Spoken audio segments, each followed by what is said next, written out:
I am reading from a chapbook of mine called Songs of Surrender, and all of the work comes from a time I spent living in Berlin this past year.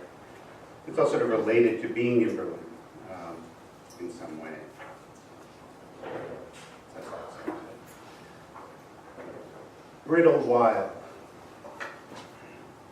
Same sickle reaps same straw, lays down same bed of same relief. The masters of my depredation leave behind their gasping thugs to shepherd the submission of my languor to defeat. Carouse a brittle while now, it's you who have the task of idly rotting in the street, whose tongue would rather taste the tepid rancor of this gutter flow than suckle at the surfeit of some scornful liege, some welfare teat. It's you and me, my friend, who wallow in the ordure. It's both of us together who will hold open the breach. Carouse a brittle while now, our share of the remainder is asylumed in this empty vow, a pledge always adhered to and complete.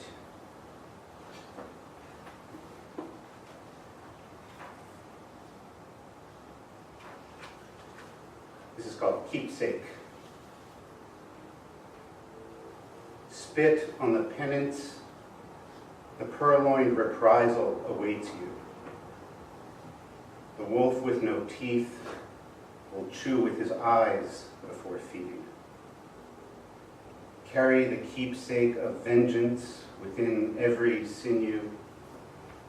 Yours is not to grieve for the parted, yours is the parting.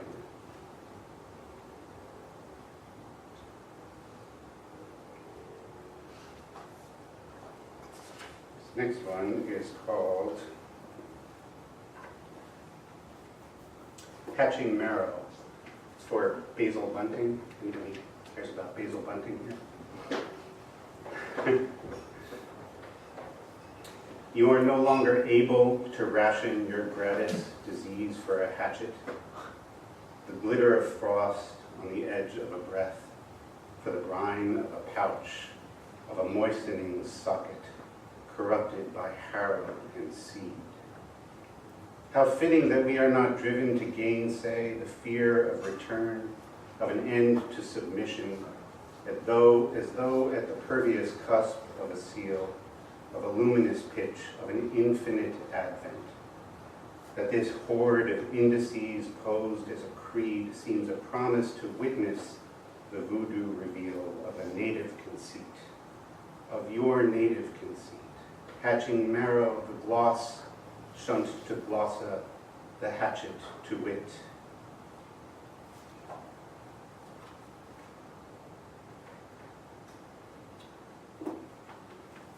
This is called So Fares All. What substitutes for clarity survives all your inclusions. A fugitive behind the torch confessed to coming due. What counts the stolen aegis as the algebra of margins, the siphon of the throat unplumbed to slop, a paper sword. Not deity but circumstance, not figure but encasement, not border but horizon stricken starless from the gloam, not barrier but finitude, not scalpel but incision, a void congealed with gnosis into feature, so fares all.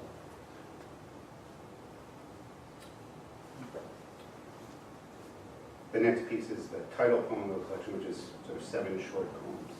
I'll finish with that, I think. Songs of Surrender.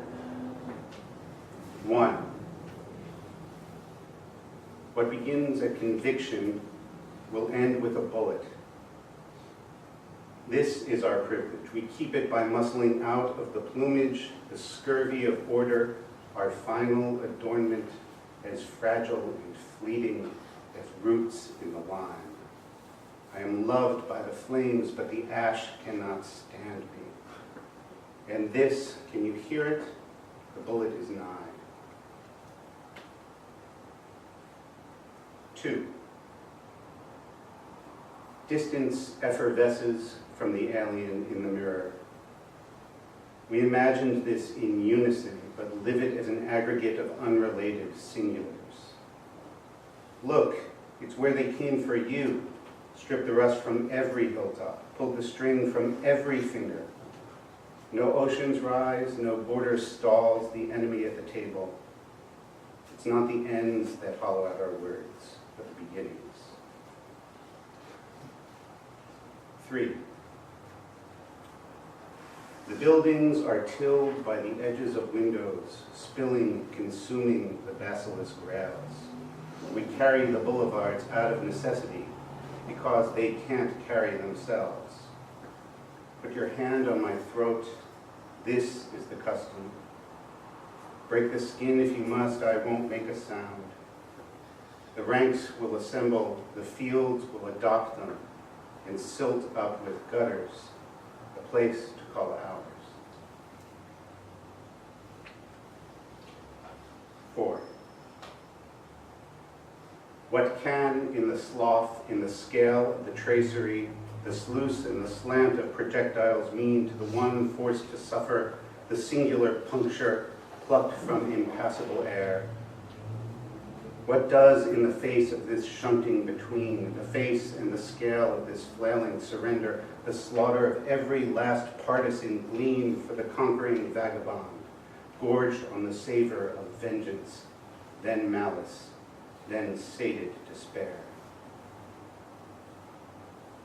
5. That has fallen once had flown. The syrinx in the ulna made a bubble burst to residue, the whited stain a dusty pock upon the polished marl. Just remind me, was it you who balked at being first to leap, who pushed the next one through without a harness clipped to backup wing or prick of greasy quill? It was, although you claimed to be a second-order power, that you'd only followed suit in helping scrape that vicious marker on the toppled scrim, the rising ground. 6. Lips turned to ashes, sewn shut by the narrows, sewn dead is the apple, turned dead is the air. Condemned to a new life, condemned to the narrows, the transient ardor, released by the beer.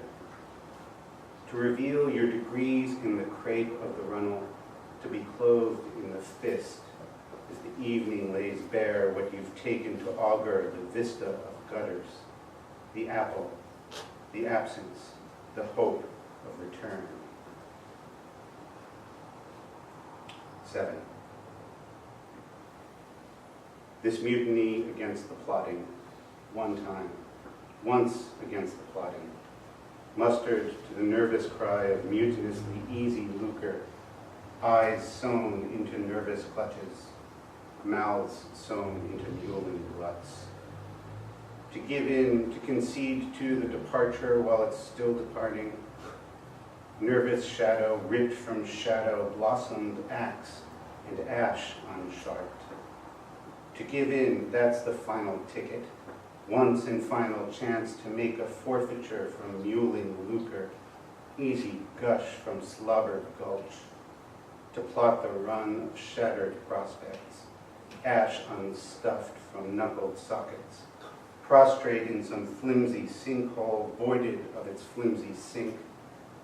To give in, that's the final sequence, blossomed gulch and honed appeasement, mutinously seeking lucre, plotting its assured rebuke.